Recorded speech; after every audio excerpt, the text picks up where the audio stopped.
ka. Oh, sayang. Oo. Nagkabigayan na Amerikana, lugi ako. Nanonood lang ako sa kanila habang susukatan sila ng mga Amerikanang ganyan. Sayang talaga.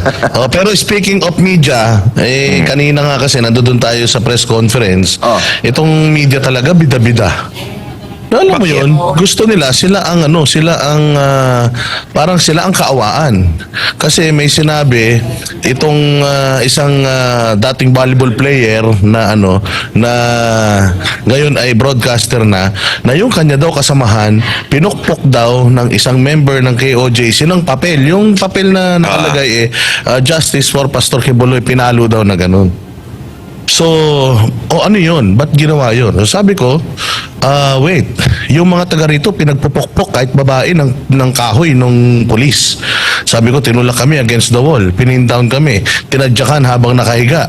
So, habang inaaresto na, tinadyakan pa yung mukha. Sabi ko, babae, hinahablot. Babae, tinatadyakan. Yung eskwelahan, hindi na mapasukan ng mga estudyante dahil sa mga kapulisan na yan. So, ang sinasabi ko, ang bida dito, ang biktima dito, yung mga taga KOJC, hindi kayo. Kasi kung ang tao nagagalit sa inyo at sinisigawan kayo na bias kayo, it's because yun yung nakikita nila sa ninyo, sa mga reports ninyo, di ba? Kasi kanina mayroong galit na galit doon sa press conference at parang nagagalit sila kasi every time daw na dumadaan sila dito sa harapan ng KOJC, inaano sila, minamak daw sila ng tao at sinasabi, mga bias kayo, bayaran kayo, wag kayo dito, hindi nyo naman i-report yan, punta pa kayo ng punta rito, which is true. Kasi nung June 10 pa lang, mali-mali na yung reportings nila Tapos yung isang national media, sinabi niya pa doon, Banat Bay, na kasi yung tungkol doon sa human trafficking. Kasi nagsabi siya pwede po ba kayong mag-cite ng isang balita na masasabi niyo na naging bias kami? As in, challenge pa nila tayo na gano'n. So, nagsalita kami ni Coach Oli. Sinabi namin yung mga balita kasi nga yung isang human trafficking na issue, yung sinanay na sinundo ng anak dito dahil nag-alala na isa sa mga naging sentro ng balita, pati nga si Boying, di ba, in-upload niya yung mga kapulisan dahil doon daw sa human trafficking issue na yun.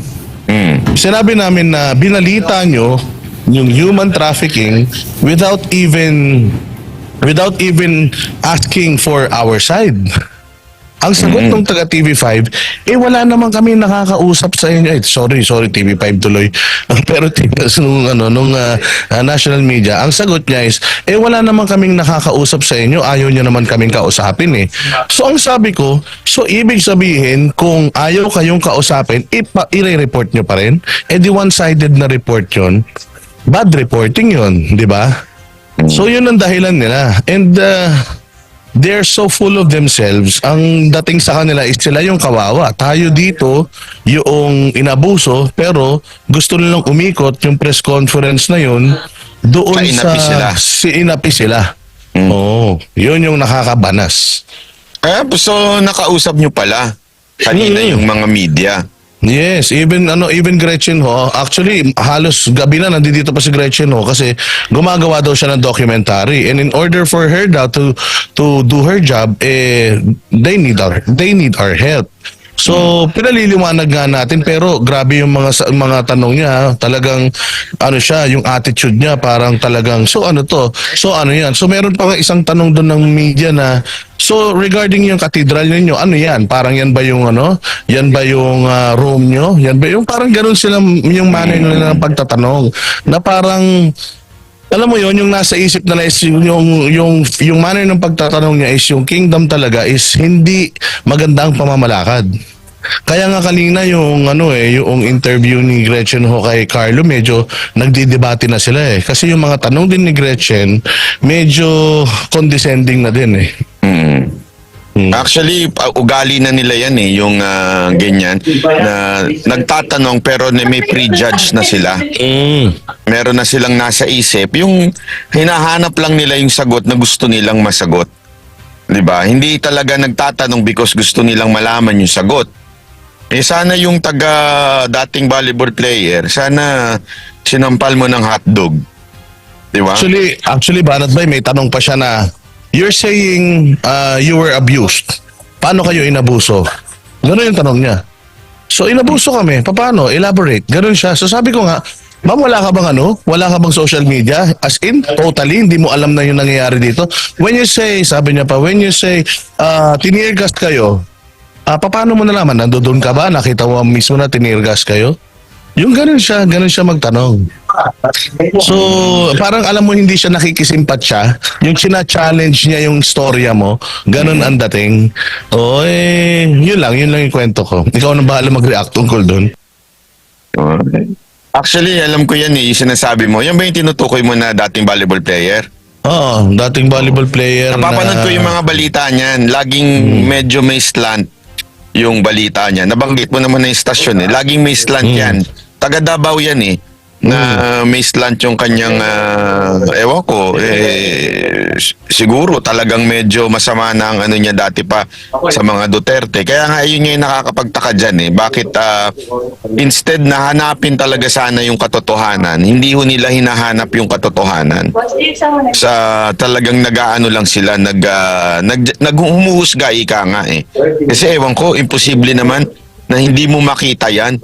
I mean, if they would just do their research, di ba? Yung part lang nila. Sana nag-research sila kung ano nangyari nung Parang mismo ba siege. Paniwala siya dun sa heartbeat Ang tagal ng debate nila ni Carlo tungkol sa heartbeat. Na sinasabi niya na, may heartbeat So bakit sila alis dito kung may heartbeat? So how are you so sure na kay Pastor na yung heartbeat na yon? So, right there and then, nung nakita namin may heartbeat, sabi daw ni Carlo, hukayin na natin. Pero make sure na pag hinukay natin yan at walang bunker dyan, aalis na kayo. Pwede na ba yon? Hindi naman daw mag-commit ang mga polis. Tapos nagtatanong siya na, when you say human rights violations, ano yung mga yon? Can you specify? Ganun siya. Sabi ko, nakita mo yung eskwelahan. Sabi ko, elementary, high school, college, hanggang med school and law school, hindi sila makapasok dahil sa polis. Dahil nakabarikada polis. Pagkain, hindi makapasok kasi nga pinipigilan ng polis. Ambulansya, hindi makapasok, pinipigilan ng polis. Yung tao na dadali sa ospital, hindi makalabas kasi pinipigilan ng polis. Sabi ko, now tell me, wala bang human rights violation doon? Pero, wala. Hindi siya sumasagot. Naka-live ba yung press con na yan? Naka-live kayo nun? Hindi, wala siya dun sa press con paglabas na namin. Yung mga live na namin nila Master Judea yung nakaka-capture nun. Kasi nga sabi nga niya gagawa ako ng documentary. In order for me to be fair dun sa documentary ko, kailangan niyo akong tulungan, ganun. So sendan niyo ako ng mga videos noong mga tear gas and stuff, yung pang-aabuso. Sabi ko katulad hindi mo nakita yung nag-trending na yung isang yung executive secretary dito tinirgas ng pulis nang nakatalikod, pinaper spray ng pulis nang nakatalikod. Sabi ko hindi mo nakikita yun or hindi mo nakita yun. Kalat na kalat sa social media yun, di ba? Ano sabi nila? Wala. Hindi. As in, totally parang sinasabi nila is wala kaming idea kasi nga hindi nyo kami pinapapasok dito. So gusto talaga nila ng access. Nagtatanong pa nga sila ng access doon sa mga rooms. Excuse me. Doon sa mga rooms na di umano room ni pastor, room kung saan di umano ginahasa yung bata. Sabi ko parang nagre-request sila ng ganon. Parang sabi ko bakit pa? I mean, what's the point na pupunta kayo doon? Saka sinabi na nila. I mean, ginudge na nila na nanggahasa kaagad. Di ba? Kasi yun yung For saying that, di ba? O para nila sinabi na kinungklude na nila na totoong nangyari nga. Alam mo, medyo na nga ako doon, na-off nga ako doon sa pag-apologize ni Attorney Torion. Alam ko naman na, syempre, naman si Attorney Torion, disenteng tao, kaya ganon. Pero ako hindi ako mag-apologize for something na hindi ko naman, kasi parang sinasabi nila, sobrang violente daw ng mga taga-KOJC na sa labas daw, hinaharas sila.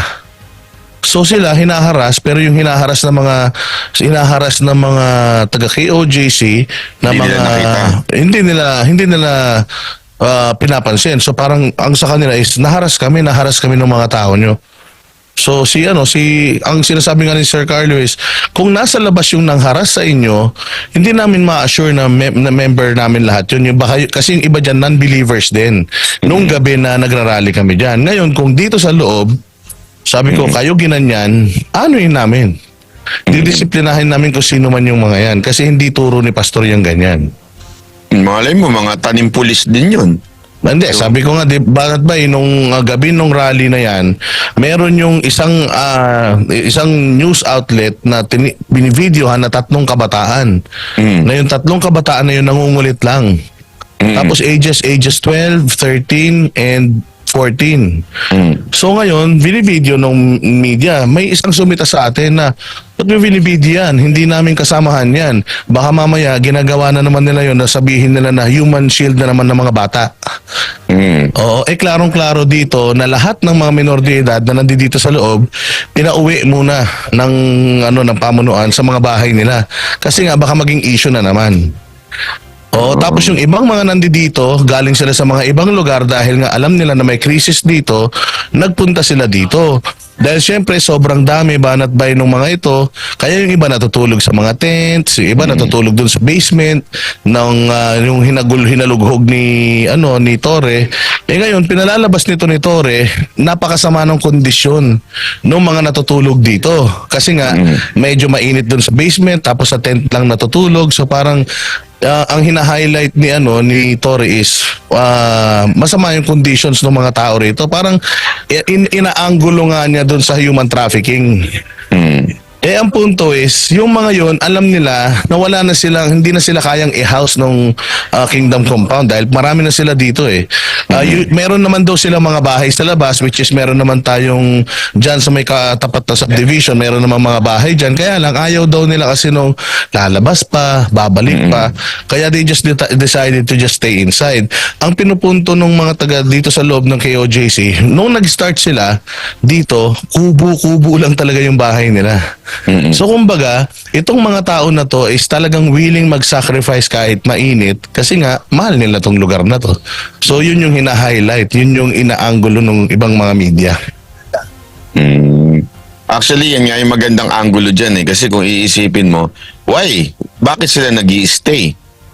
O hindi, allowed naman silang lumabas. If they're telling yung mga tao na nandyan na nahihirapan na tumira dyan, ang tanong, bakit? Pinipigilan ba sila lumabas? Hindi. Bakit nila tinitiis yun kung sakasakali? May dahilan. Dahil nga sila naniniwala sa kung anumang pinaglalaban ng KOJC.